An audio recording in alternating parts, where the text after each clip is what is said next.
For our second half-hour on Chance, Mr. Glenn Gould returns to Ideas by special request with a rebroadcast of his first program for us, Improvisation in Music. In the fall of 1966, Ideas broadcast a series called The Perceiving Self, a study of subjectivity, perception, and creativity.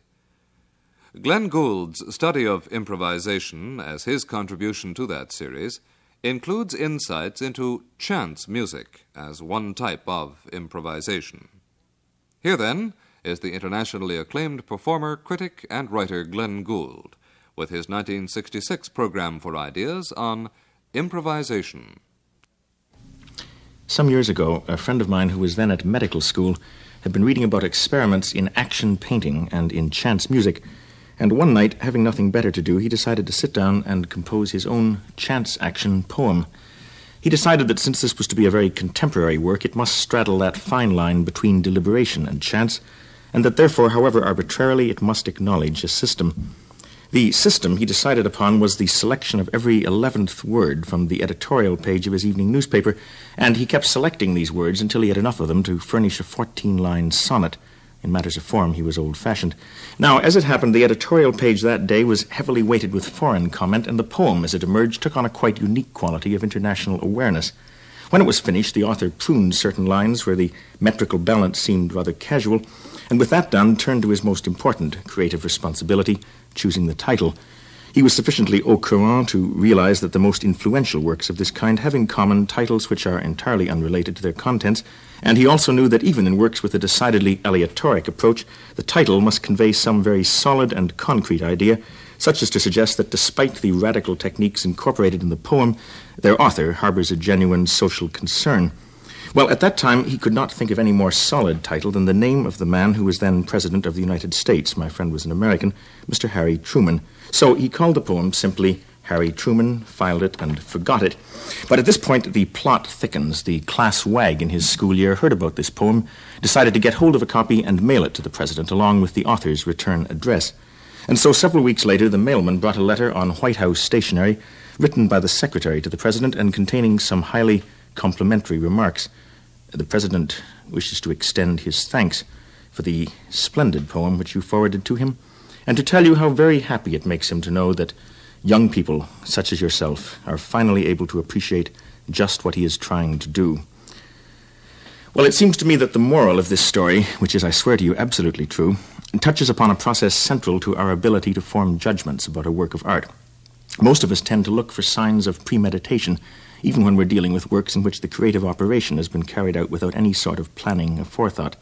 When we listen to a musical composition for the first time, we try to convince ourselves that we're not simply involved in an errant sensual experience. We want to believe that however formless the work may seem, it is surely the product of a deliberate intelligence, and if formless, then is so at least because the author intended it that way. We can't bear to think of ourselves as the dupes of an aimless and indiscriminate mind. We need to feel assured that what is being said has to be said, and that our time in attending it is gainfully employed. At times, it's a question of guiding our perceptions by wishful thinking, of encouraging, if necessary, a false perception in order to achieve an aesthetic kick. If President Truman did in fact read that poem, he may well have accepted it as a glowing testimonial to his statesmanship, and if so, he was obviously able to convince himself that behind its seemingly elusive rhetoric, a deliberate creative intelligence was, however deviously, at work. In a way, it's the old and quite unanswerable question of whether or not a lumberman wielding his axe upon a block of wood and carving out by accident the likeness of a man of whose existence he does not know has created a work of art. Most of us would prefer not to know how casually the blow was struck. These questions take on a further dimension when we analyze a musical experience, because music has the frustrating habit of proving in the end to have been about nothing in particular. It allows a great latitude for indulgence to its author and to its listener, and we sometimes are tempted to objectify the musical experience in a manner that would never occur to us when dealing, for instance, with the written word. For if by comparison we find in the daily paper a story defaced by typographical errors, blurred by ink splotches, and distorted by makeup editors' cuts, we can still manage to piece together a reasonably comprehensive account of the item concerned simply by making connections which our experience with language and with human motivation conveys to us as reasonable. We know that, given time, the reporter and his editor would have hoped to make it a coherent account, and it doesn't upset us unduly if we must allow that their deadline was hard upon them before this could come to pass. It's even possible for us to derive a certain amusement from paragraphs where the syntax is as elusive as used to be the case in the press conferences of, Dwight Eisenhower. And the reason is simple enough. Like those Sunday painters who confess to not knowing much about art, but to knowing nonetheless what they like, so it is with the written word. We all improvise with it continuously. We're all of us on terms with the artist, which, if you think about it, was Nikita Khrushchev's problem in a nutshell. But it's not easy for the layman to enjoy that camaraderie with the musical profession. For ever since the Renaissance, the explosion of instrumental styles in music has obliterated for all practical purposes whatever chant forms and folk modalities once served to cement a relationship between audience and artist. And consequently, the laity have long been convinced that the making of music is a game regulated by such arcane devices that they couldn't be expected to understand in any event. What they do expect is that the composer must know the score, as a plumber knows sewage systems, must know it not as an intuitive experience, but as a thoroughly reasoned argument, even if the probes and cavils of that argument are not apparent to them, and that whatever extemporaneous elements are involved must be subjected to the laws of musical rhetoric. It's an attitude that bears special watching today because this is the age of the debatable motive, of concern with whether and to what degree our thoughts and our works derive from a conscious industry or result from concealed and unacknowledged desires. Now then, how much deliberation would you say was involved in this musical example?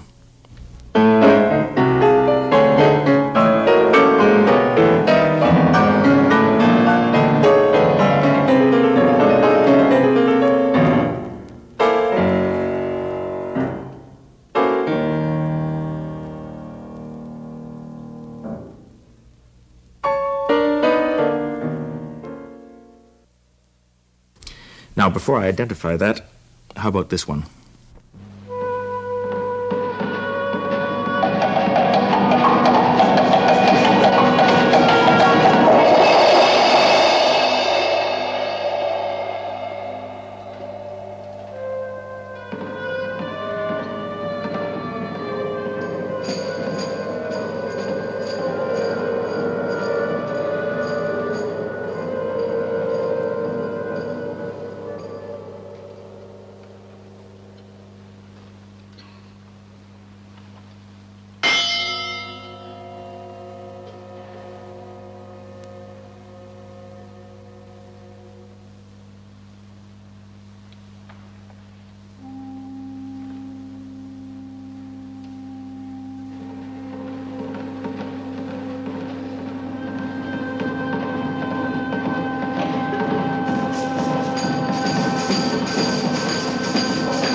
The first excerpt was from the piano pieces Opus 11 by Arnold Schoenberg, and however chaotic it may have seemed on a first hearing, it was the work of an artist whose method comes as close at times to total deliberation as that of any musician since the early Renaissance isorhythmicists.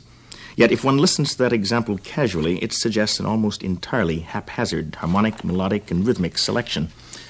For though Schoenberg's later reputation was made by adhering tirelessly to a resourcefully expanded super-theme called the 12-tone row, that example from one of his exploratory earlier pieces was concerned primarily with minimizing, or at times avoiding altogether, the conventional repetitive relationships which most classical music asserts. In doing this, he made, in a sense, a method out of the avoidance of other methods, a cliché out of the avoidance of clichés. The second example was an exercise performed by students of Cirencester School in the north of England, improvised by them, in fact, after a suggestion by their rather permissive music instructor, the British composer Peter Maxwell Davies. Listening to those children, one can hear many of the clichés which form the basis of our post-tonal language, the language of Schoenberg and his successors, but which, as clichés, a sophisticated composer like Schoenberg would endeavor to avoid. And the relative clarity and the obviously repetitive method of that improvised piece could easily and ironically seem the end result of a quite deliberate choice mechanism. So the relationship between an organized and a spontaneous structure depends, first of all, on those preconceptions which we bring to our analysis of them. And as the comparison between Schoenberg's work and that of the Cirencester School students suggests, an improvisation is not necessarily a work which gets by with a minimum of formal coherence. There are such works, and we'll discuss some of them later, but the more intriguing aspect of improvisation is the way in which it derives from and relates to the disciplines of a notated context. After all, the primary difference between music made up on the spur of the moment and music carefully and conscientiously written down is not in the nature of the materials used, but rather that under the duress of the improvisatory situation, a musician can't possibly be as thoughtful and as perceptive about the choice and disposition of his material. For when improvising, or even when dealing with hastily written down pieces, one simply has no time to exercise with patience and through many drafts carefully worked out contrapuntal inventions. No one has ever been able to do that, not even J.S. Bach. In The Musical Offering, his massive treatise on a theme supplied him by Frederick the Great, Bach opens the work with a three-voice fugue, or ricercare as he calls it on this occasion, apparently similar in manner to one which he improvised at Frederick's court and in the king's presence, and with which he acknowledged his dissatisfaction by later dedicating the entire work as an apologia. Here it is in its second written-down version, and as though Bach were more interested in recapturing the mood of that courtly occasion rather than in salvaging his reputation for contrapuntal extravaganzas, it's still rather disjointed and episodic, still lacking a firm sense of direction, still fundamentally improvisatory in design.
Having put his theme through many canons and a four-movement sonata, Bach, at the end of the work, tries it again as a fugue subject, and this time creates a monumental six-voice setting in which the security and tautness of the counterpoint are miraculous, and which not even he could have improvised.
If the improvised fugue can never compete as a technical achievement with the carefully contoured written one, it's not because it lacks academic pretension. The contrapuntal devices may not entirely succeed, but an improvisation drawn upon any academic model will inevitably, even ostentatiously, mimic the criteria of its notated cousin. And there are many such criteria. Here's just one of them.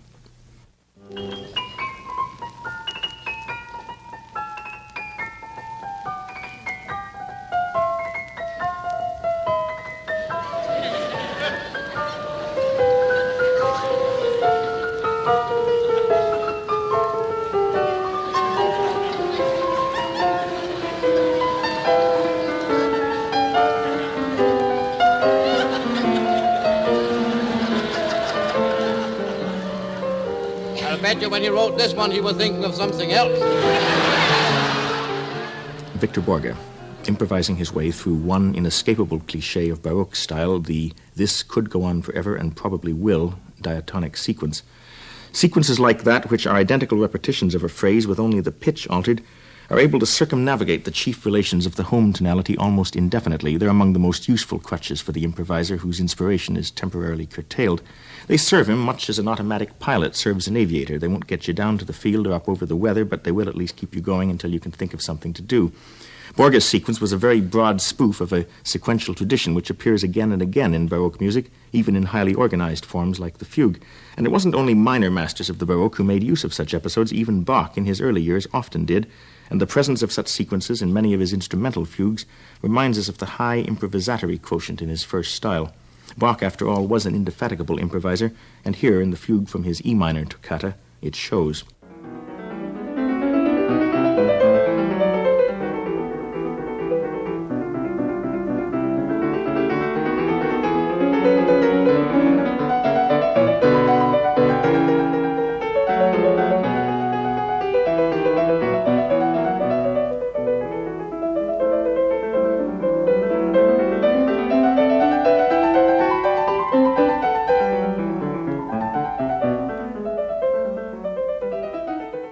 These devices are, of course, in themselves anti-architectural, because nothing about them is either problematical or central to the work.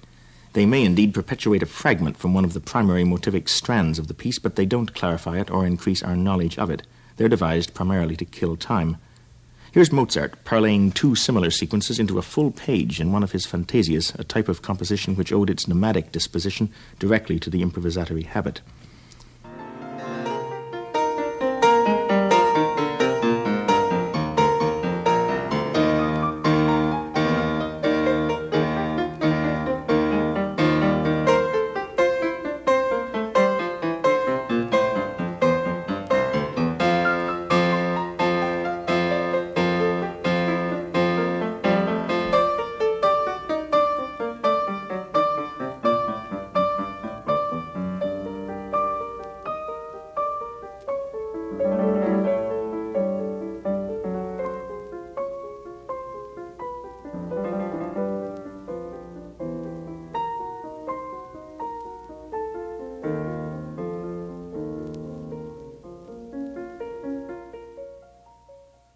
These clichés almost inevitably have their theoretical roots in the practice of a preceding generation, where they functioned as the solution to what was then a pressing structural problem.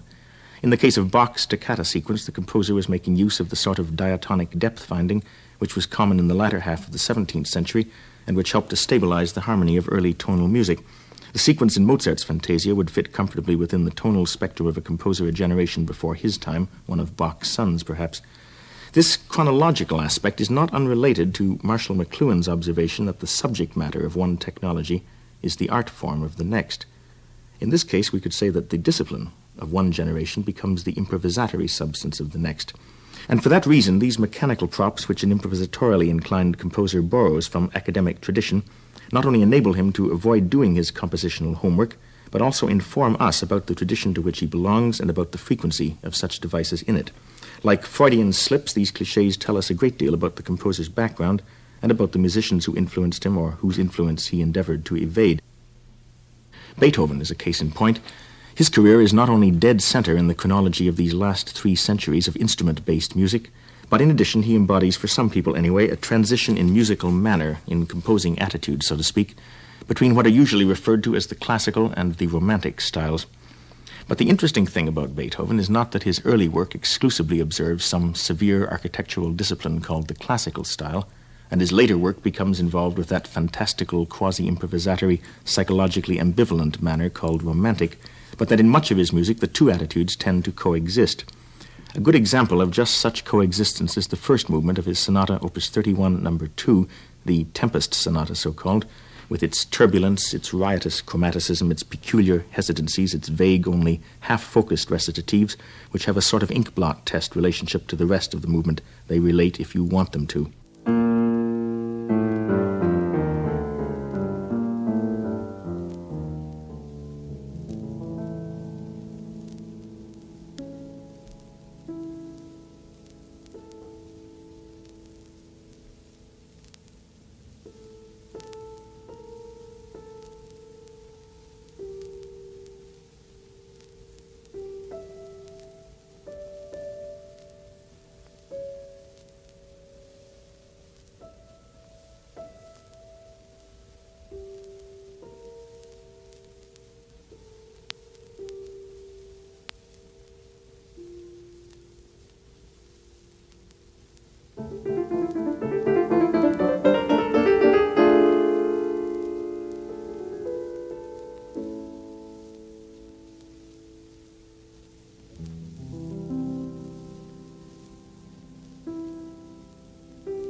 In most quasi-improvised music, the melodic materials are chosen to minimize mechanical problems rather than to impose new and unpredictable intervallic situations.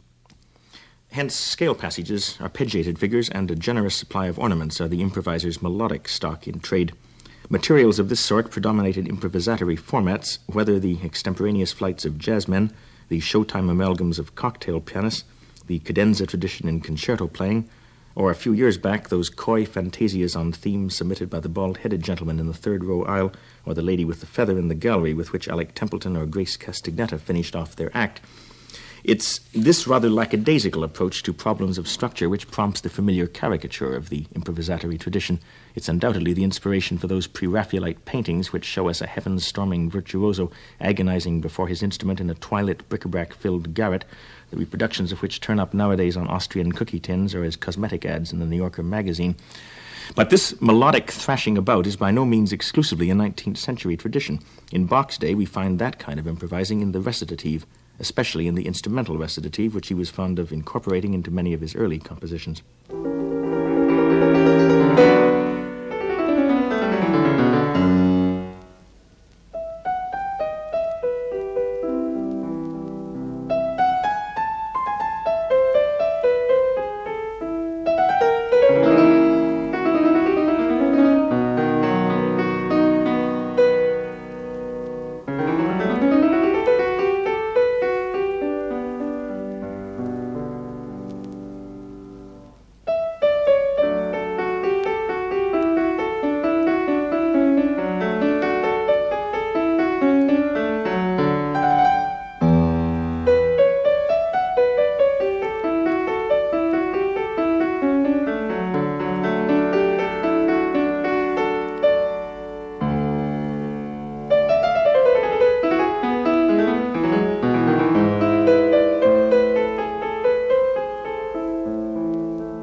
This sort of improvising is essentially a performer's rather than a composer's prerogative. It relies upon the invention of agreeable melodies, rich but not really complicated textures, and a heavy overlay of sentimentality, the latter designed so as to conceal by dramatic initiatives the lack of carefully worked out developmental ideas. A good 19th century example is found in the second movement of Richard Strauss' Violin Sonata, which movement, by no coincidence whatever, bears the subtitle Improvisation.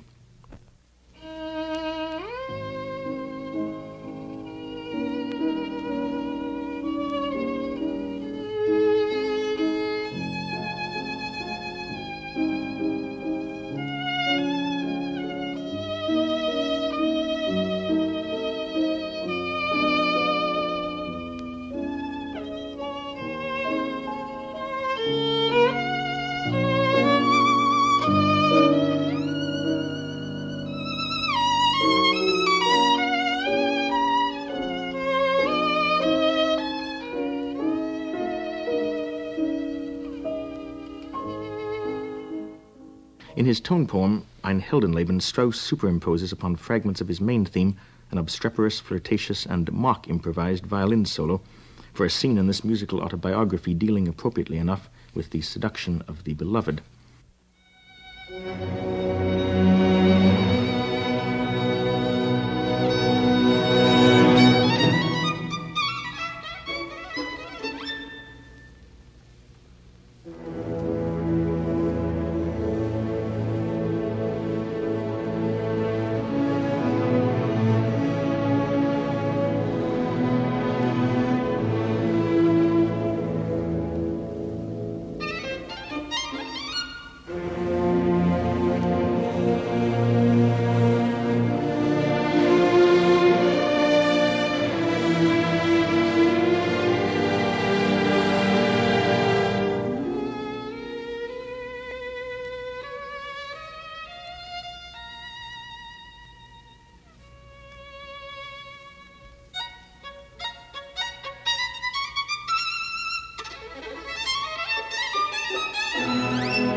One might expect that the predominant trends of the present, serialism and electronic music, would rule out improvisation as a viable practice. But for some musicians, this has not been the case. For the American composer Lukas Foss, improvisation became a method by which to investigate the potential of what was to him an unfamiliar musical language. It became, in fact, a Geiger counter with which to find the load of his future. Until about 7 years ago, Foss was pretty generally regarded by his colleagues as a hidebound conservative. Today, he's thought of as one of the more adventurous, even avant-garde composers, and the transition which made this rather unsettling about-face possible was accomplished during a 5-year span in which he organized an improvisation ensemble consisting of piano, cello, clarinet, and a generous supply of percussion instruments.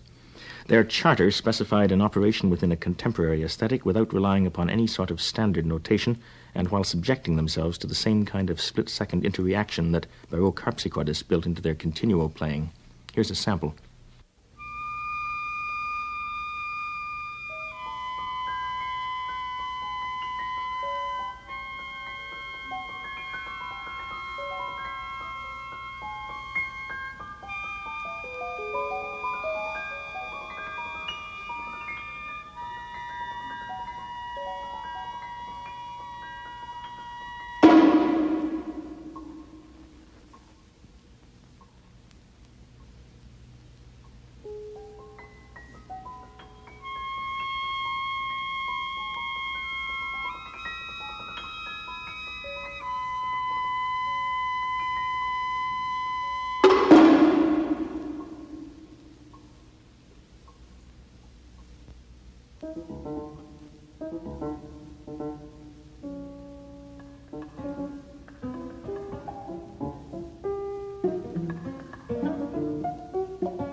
One is tempted to say, paraphrasing Robert Frost, who likened free verse to playing tennis without a net, that the harmonic stakes in this kind of improvising are not really very high.